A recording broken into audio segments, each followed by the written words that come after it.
Now let us move on to our next topic, that is capacitors. Capacitors are actually devices like a resistor. What it can do? Capacitors are those which, in short, I can say you, it can store charge.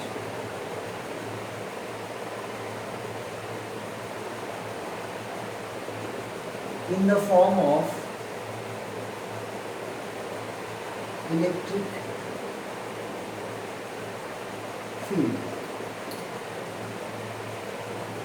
So capacitors are those devices which can store charge. When I say it can store something, that means it can store energy which can be used for our use, and this energy is stored in the form of electric field. How we can make a capacitor? This is our first question which can come in our mind. For that,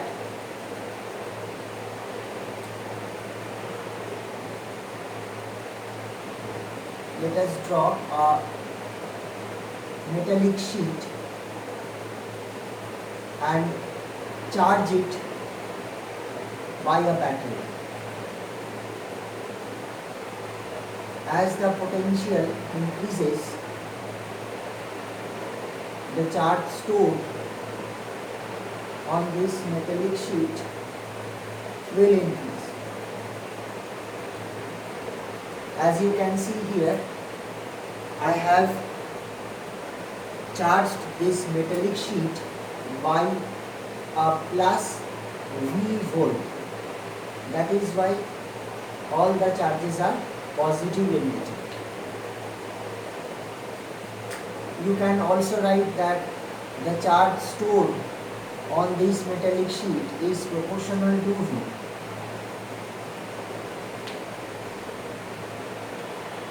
Now after some time,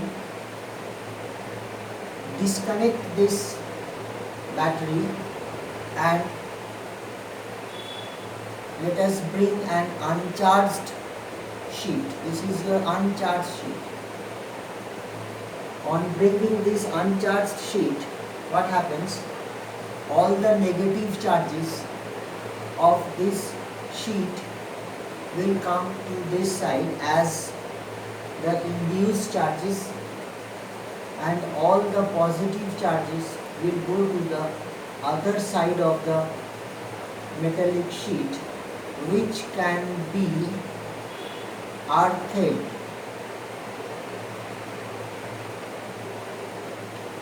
So if you clearly see, then after earthing, we generally find that there exists a system between the two metallic sheets where the inner side of the two sheets has opposite charges in front of them. Hence we can say that inside this periphery, or rather within this metallic sheet, an electric field exists, and that too they are directed from the positive side to the negative side. So this system says that we have somehow created a boundary by these two sheets which can store charge within this perimeter, and the electric field between this perimeter is sigma by epsilon 0. So this particular system will be finally then called as a capacitor. Coming back to this statement, removing this proportional sign, we have a constant called capacitance. This is called capacitance.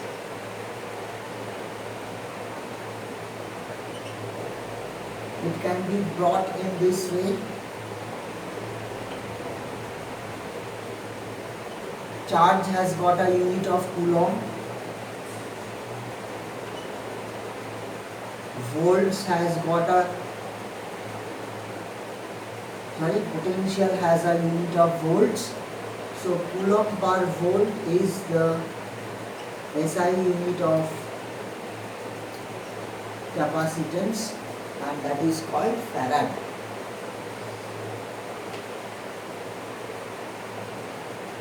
So this way we can have a short formula, Q as the charge stored in any capacitor which has a capacitance of C and it has a voltage of V. Now let us try to find actually the capacitance of this particular system.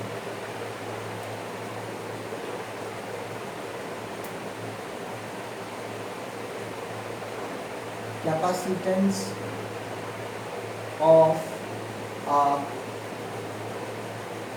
parallel plate capacitor.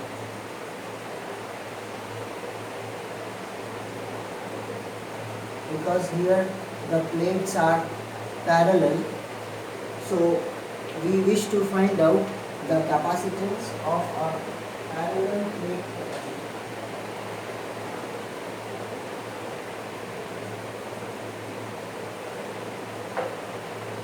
For this, the diagram remains same. Just take the distance between the plates as D and take the area of the plates as A. Now write the potential of the system is E into D. Because we know electric field equal to dV by dr, so we can write V equal to electric field into the distance. Instead of E, write sigma by epsilon 0, and since sigma is charge by area, because sigma is called as the surface charge density, which we have read in Gauss theorem. Therefore, C can be Q by V. Q by V. Bring this V here and bring A epsilon 0 D. So this is the capacitance of a parallel plate capacitor if the plates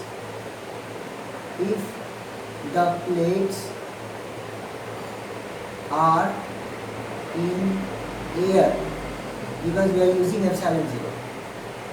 Now suppose the plates are kept in any medium, then epsilon 0 will be replaced by epsilon 0 into K, where K is the dielectric constant. K is the dielectric constant. Okay, this is your first part of your capacitor. Which capacitor? Parallel plate capacitor. Now let us go further. Taking that same parallel plate capacitor,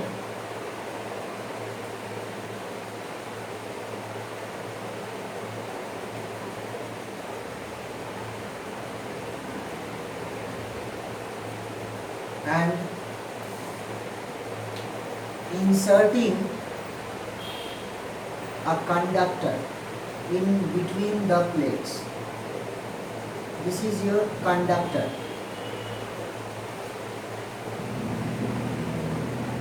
Show the sign of earthing. Now what happens when this conductor is placed? All the negative charges of this conductor goes to this face and all the positive charges goes to that surface. Henceforth, the conductor doesn't have any charge, and we know that if any surface doesn't have any charge, no Gaussian surface can be considered. As a result, the electric field inside the conductor is zero. So only the electric field lines will exist from this point to this point, and thereafter from this surface to the other side of the plate. So these are the positions where our electric field exists, which is sigma by epsilon 0, as in the case of this. Now let us take the thickness of the conductor as T. So I can consider that this amount of electric field exists for d minus t thickness or d minus t parameter.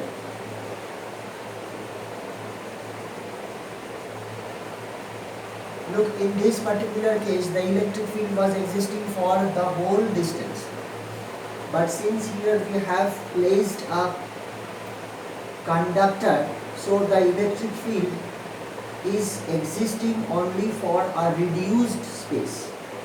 And that reduced thickness or space is d minus t.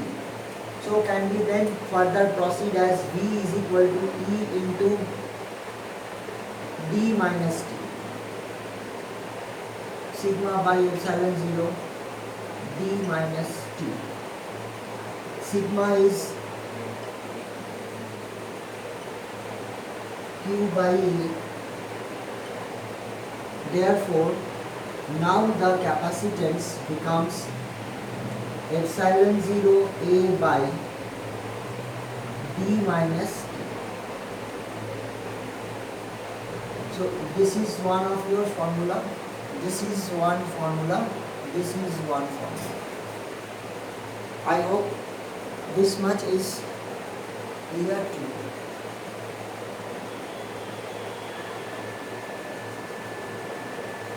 Now we will consider another short derivation where we will place a dielectric slab in between the plates of the capacitor. As we have placed a conducting slab here, we will place a dielectric slab in between the plates. Now first question arises, what is a dielectric slab?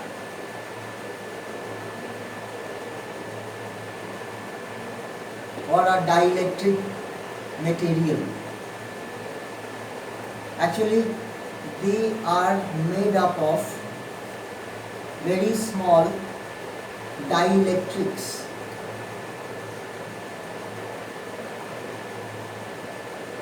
And they are nothing but small electric dipoles, which we have read in the first chapter. Let me show you a slab or a material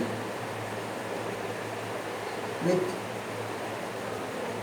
dielectrics. This is very difficult to draw, but let me draw for you.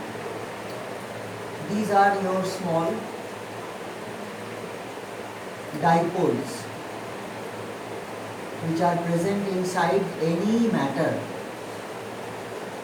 Even these dipoles exist in water,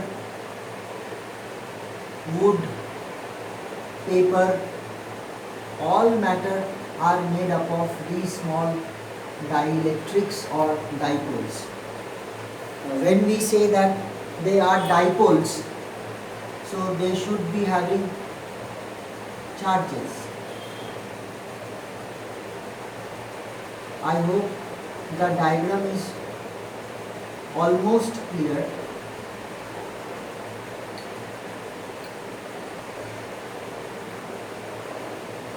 And if I position these dipoles arranged in one particular manner,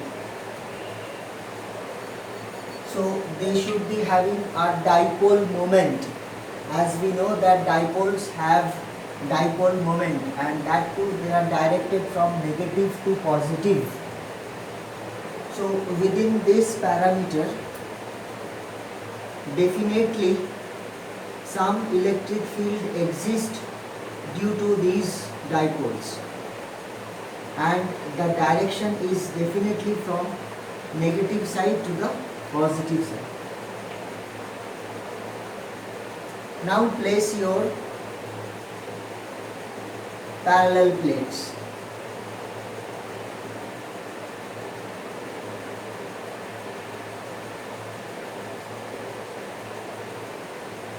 Since this side is all negative charges, so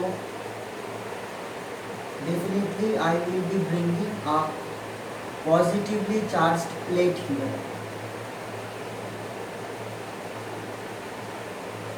And obviously negative charges should exist on the inner side of this plate, and the outer side should be earthed.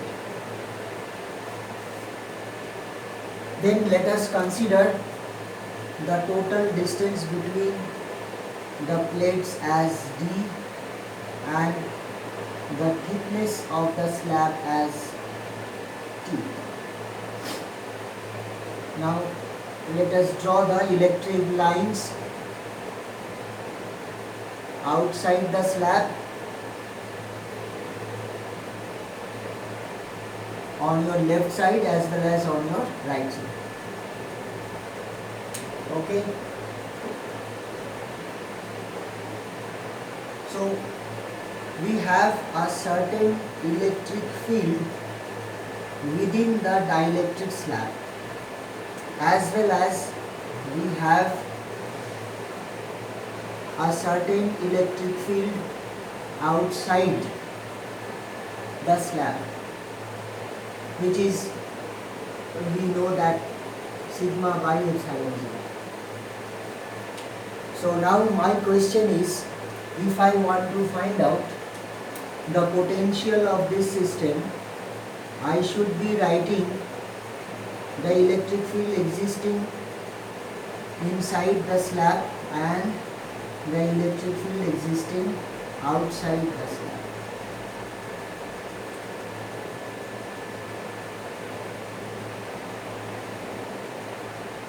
Divide the equation by E. We will get EP into T by E plus D minus T. This EP factor comes because of the dielectric placed. So you can replace this ratio by the reciprocal of dielectric constant. Hence, the potential becomes E bracket D minus T plus P by Q. Now you can proceed with your usual thing.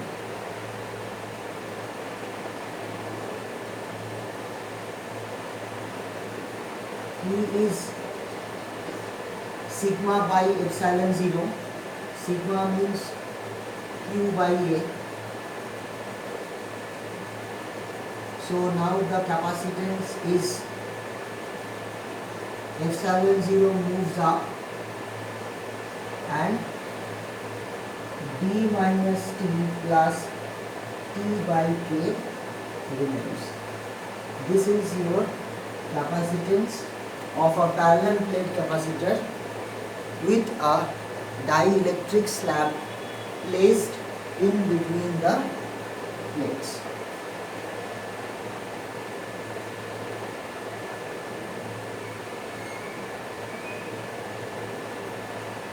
Now let us study if 2 or 3 capacitors are joined in series, what will be the total capacitance of that network.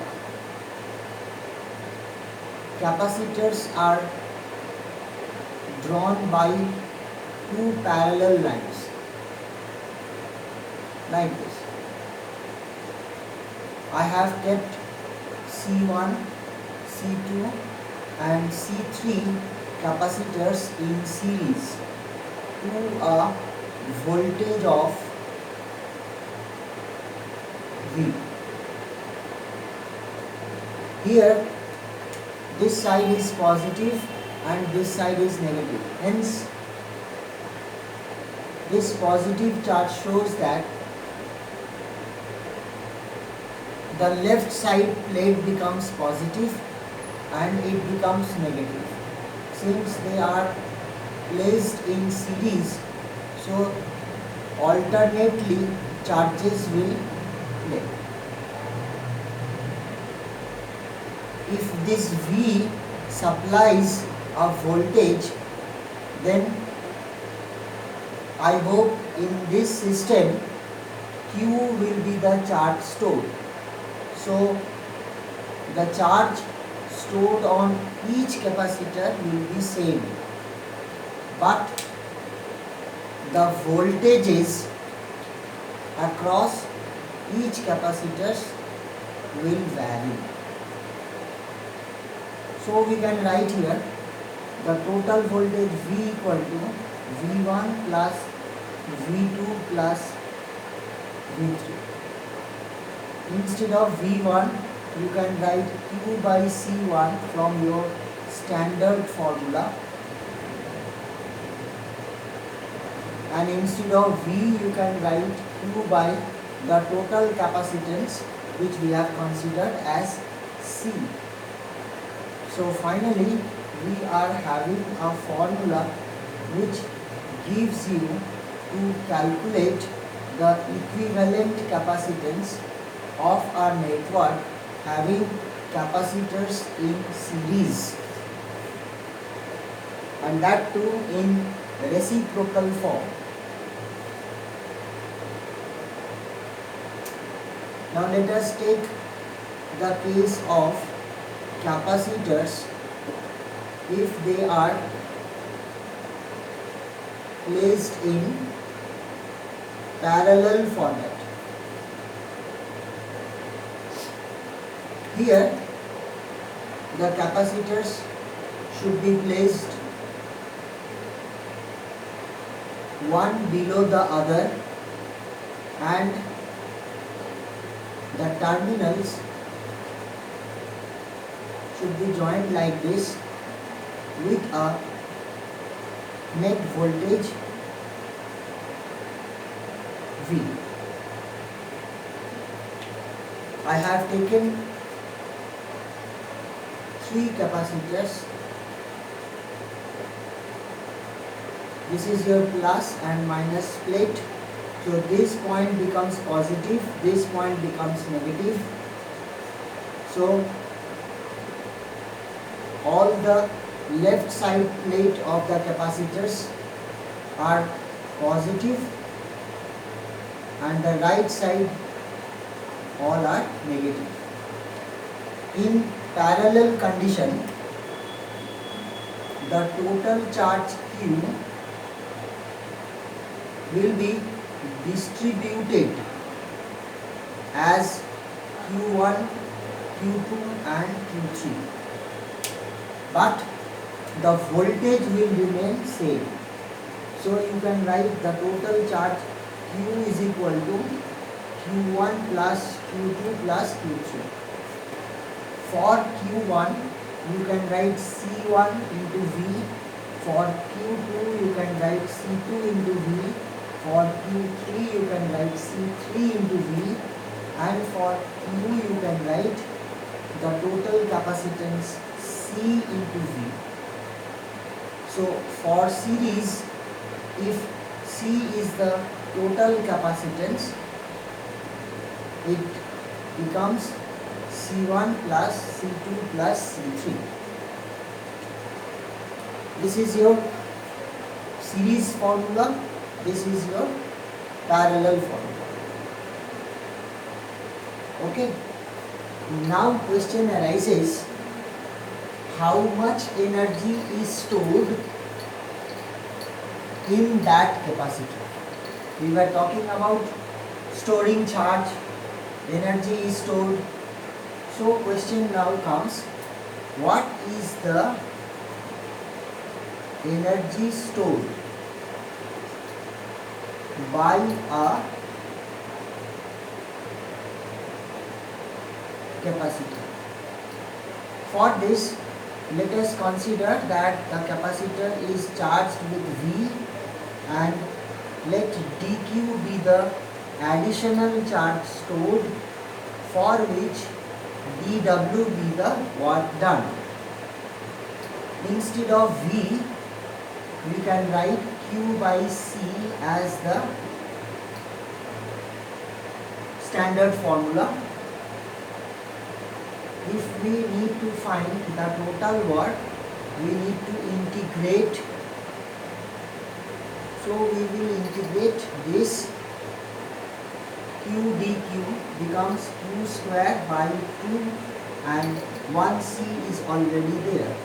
This work done is nothing but the energy stored in the capacitor. This formula can be further extended by writing the standard known formulas as this. Instead of Q you can write C into V. So on calculation this becomes half CV square. Even instead of C you can write Q by V, and that gives you half into QV as one of the formula of energy stored. So energy stored has 1, 2 and 3 formulas. Okay. This was all about your capacitors. In our next class or video, you may find some problems related with capacitors.